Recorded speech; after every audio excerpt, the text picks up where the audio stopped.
You know what? We're not going to start right here. We're going to start right here.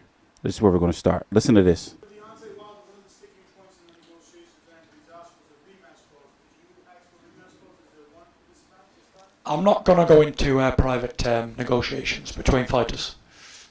Contracts we've agreed are private and confidential, and there is a clause in there regarding the terms and so forth. But you know, if it's a great fight, there'll be a rematch. There's no doubt about that. You know, if it calls for it, there'll be one. And you know what? As of tonight, no more talking about Anthony Joshua, because Anthony Joshua's doing his thing. He's fighting for Vetkin, and a real fight between the two undefeated guys, lineal champion, WBC champion, 40-0, is happening, and we'll be announcing the date in due course. That fight's on. That is the fight. That's the fight the fans want to see. It's looking like the fight's going to be in November. Could be November the 10th. Obviously, it's going to be in Las Vegas. A lot of fans, including myself, would love for it to be in New York. I'm TstreeT Controversy. This is TstreeT Controversy Live. You know, the denial at this point in time should be over. Now, we're going to look at it from all sides, right? Many fans, you know, and you have a right to be a fan of Anthony Joshua. You have a right to be a fan of Tyson Fury. You have a right to be a fan of Wilder. You have a right to be a fan of Povetkin and all these guys in the mix. But a lot of fans are hurt that they're not seeing Joshua fight Tyson Fury and it being Wilder versus Joshua. They're looking at it like, damn, Wilder's taking a nick at Joshua by fighting Tyson Fury. Now people are saying that Fury is a shadow of the person he used to be. The drugs and the weight has done so much to him. In my opinion, he didn't look good against Pianetta. I understand that, you know, they're saying that he wanted to get rounds and, you know, all of that. I expect for him to look, you know, in better shape against Deontay Wilder. The lowest he's been is about close to 246, about 245 or so. I expect for him to make headlines for Tyson Fury after all the weight he's lost, because it is a story itself. I'll keep saying it. The weight that he's lost, 10 stones and what he said, 9 months or some shit like that. The weight that he's lost is a story within itself. It's a book to be written. But if he was to do, you know, what he's trying to do in daring to be great by coming back off of such a long layoff. Remember, he returned. When did he return? What was that, April? When he fought Seferi? Was that June? He returned in June. Then in August, and then now in November, he's fighting for a world title, in which he's right. He is the lineal champion of the world. A lot of people don't understand how a lineal championship works. It works like, you know, you're the man who beat the man who beat the man who beat the man. For example, at 175, this is the best example I can use, is that Roy Jones was the man. Antonio Tarver beat him. Then Bernard Hopkins beat him, and so on and so on. You see what I'm saying? In regards to this situation, he retired by beating he retired after beating the number one guy in heavyweight boxing, Vladimir Klitschko. It was a very nasty, ugly, boring fight, but nonetheless, it was the Tyson Fury style that made it look that way.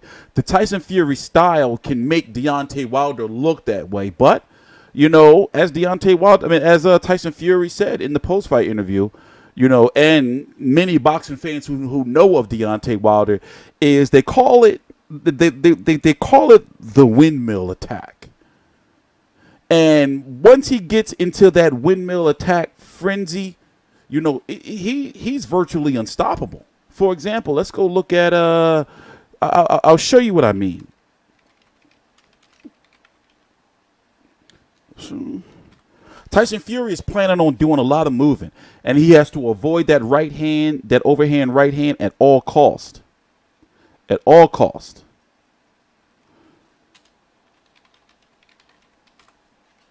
Oh, listen to this while I'm looking this up.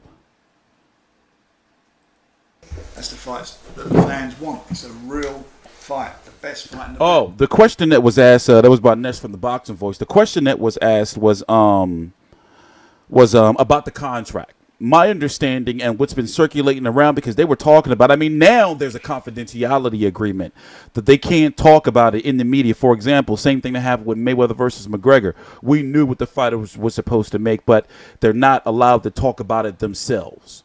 So the understanding that's going around is that there's a 2-fight deal. And the 2-fight deal goes both ways, not just a rematch clause for Wilder if he loses, but that they're going to do this fight in November or December, likely in November or December, likely November, because they're going to have they're working on Mikey Garcia versus Errol Spence for December. Also, by the way, expect for them to stack up this card here in the States. Maybe a guy like Adrian Broner or the return of Keith Thurman could be on one of these cards or the other. So expect for the undercard to be stacked up. But also, in regards to the terms of the contract, obviously, you know, we don't know, but there's news has come out that it's going to be a 50-50 split. It's going to take place in Las Vegas, and you know, it could be a 50-50 split in regards to a base pay, but we don't know if there's going to be, you know, who's going to get more of a pay-per-view percentage. Of course, the people involved with the heavy details of this are obviously Frank Warren and, of course, Tyson Fury. On Wilder's side, Showtime Steven Espinoza, because he's the one that's going to be broadcasting the fight. Al Heyman, of course, Shelly Finkel, and Deontay Wilder and his team.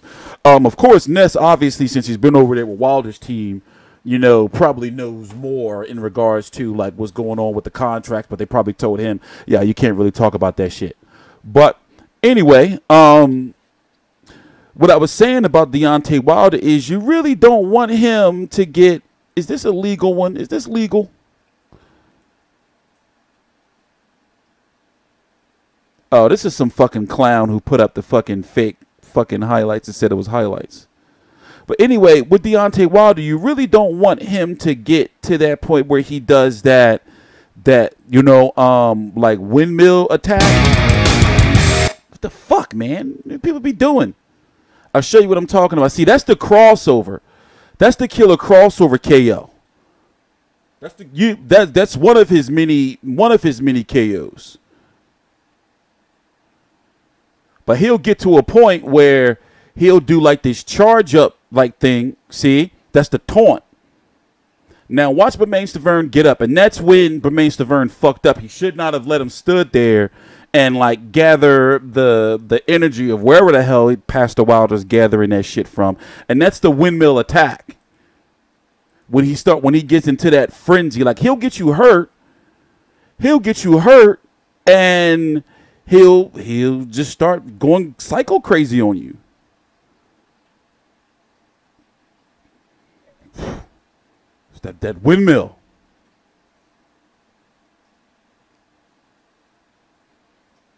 So obviously Tyson Fury is smart. He's going to expect for him to do a lot of moving around the ring. He didn't try that windmill shit with Ortiz. No, he did. No, he did try the windmill Ortiz. It didn't work out too well though.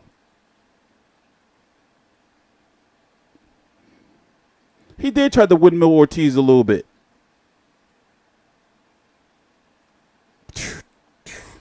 So people say, you know, Wilder don't have any skills and all that. Yo, you go in there and stand with that shit, man. Stand in front of that shit. Is there a reason you're not announcing a date and location tonight? No, just to cut. There's nothing sinister about it. It's just the fact that we're sorting out what the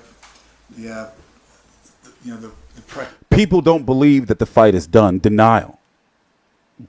People are like, oh shit, and even though, in my opinion, Joshua versus Povetkin is a very, very big fight, and it's going to be even more magnified if Anthony Joshua loses to Povetkin.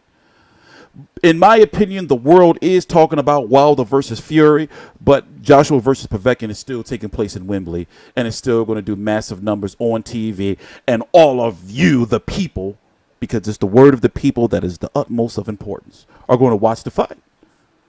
So, of course, you know, I'm going to chuck my money. Of course, I'm not going, you know, but I'm going to chuck my money at this. They're going to have a press tour. You know, Deontay Wilder has already did You know, the sit down. What do they call it? It's called Face Off over there, right? Let me see this guy. Where's this guy at? This guy's the head of let me see. I think it's on his page.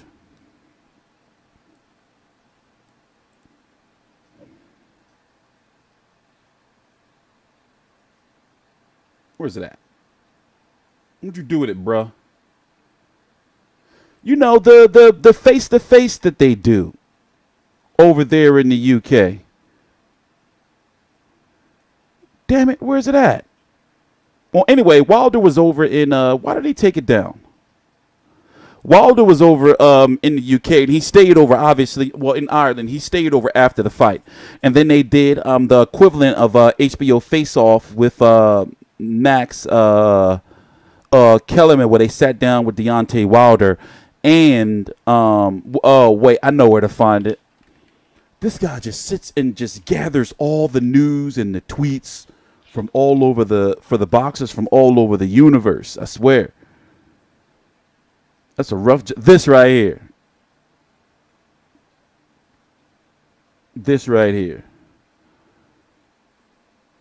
It's like what is it? Face Off, but it's not Face Off. It's BT Sports Face to Face. It's not Face Off. It's called Face to Face. So I'm looking forward to see when that airs. Also, the good thing is it's going to be edited, so I expect there's going to be some cringy ass moments because a lot of people, have realized that this beef that they have.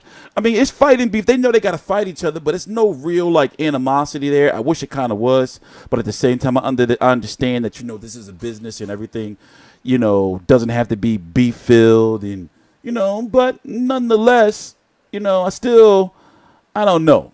I can't wait for things to get, like more serious. So as I said, I expect for them to have a, they're talking about it. Let me shut the fuck up. Rest days and so. Oh, also, I'm going to be doing, obviously, multiple videos. No, I'm not going to run this shit into the hole. I can't. I'm not the person that's going to be doing Wilder, Fury, Joshua, back and forth videos every single motherfucking day. There's so many, so much boxing to talk about. So I have a system in the way, I do things in regards to covering big fights. So, of course, I'm going to have, how does Tyson Fury win video? How does Wilder win video? Obviously, I'm going to do a preview video on this, and talk about the differences between what's going on and it's good that they're doing it and all that jazz.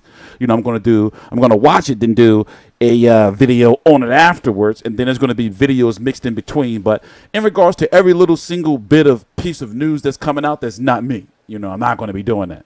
But we are going to be doing, videos on the relevant shit that's going on. For example, the next thing we're waiting for is for the official date, venue, and broadcaster, information. Obviously, it's going to be Showtime, over here in the States, and BT Sport over there. Also, is going to be BT Sport pay-per-view over there in the UK for you cheap asses. Y'all been paying for a lot of pay-per-views, though. No bullshit. Y'all talk about us, how we have to pay so much, but now y'all getting them shits in bulk. Y'all getting them pay-per-views over there, quite frequently. But nonetheless, let's listen to a little bit more of this because I'm pretty sure there was another point I was supposed to make. And also, you probably noticed that. Hold on. Let's listen to this first. Because obviously we've got to go to the States. He's got to come back over here. And that'll happen within the next couple of weeks. So it's already confirmed? Oh, the fight is on. No, but the date and location? It will be confirmed. Frank, are you at all nervous? Because this is your franchise fighter. His trainer is asking for 4 fights. The fighter's asking for 4 fights. Let me say something. I could never be nervous. I'm not getting in the ring. So there's no reason for me to get nervous. And that's the truth. I'm just being honest about it. And I'll tell you what makes me even less nervous is the fact that he's so confident. And I believe in his ability. And it's all but, he's been that time out of the ring is obviously, maybe Tyson himself, I'm not sure. But everybody would have a doubt, was it nearly 3 years out of the ring? And you have a doubt, but he's a young man. It's not like he's got a load of miles on the clock. And you see him tonight, it's like, he hits. All right, whatever, Frank. But, yeah, he's not getting in the ring. Oh, that Illuminati symbolism. It's hitting and not being hit. I saw that, Tyson. I saw that. Anyway, Frank getting his pockets lined, and now people are like, oh shit, Frank Warren making a comeback still. it's rough over there in the UK for him because I don't see fighters leaving Eddie Hearn to go over there, you know, to Frank Warren, even though he's got that big ass platform. But nonetheless, Frank Warren's making a comeback, and when it comes to his bigger name fighters, they ain't been complaining, you know. Anyway, I'm TstreeT Controversy. This is TstreeT Controversy Live. Please subscribe.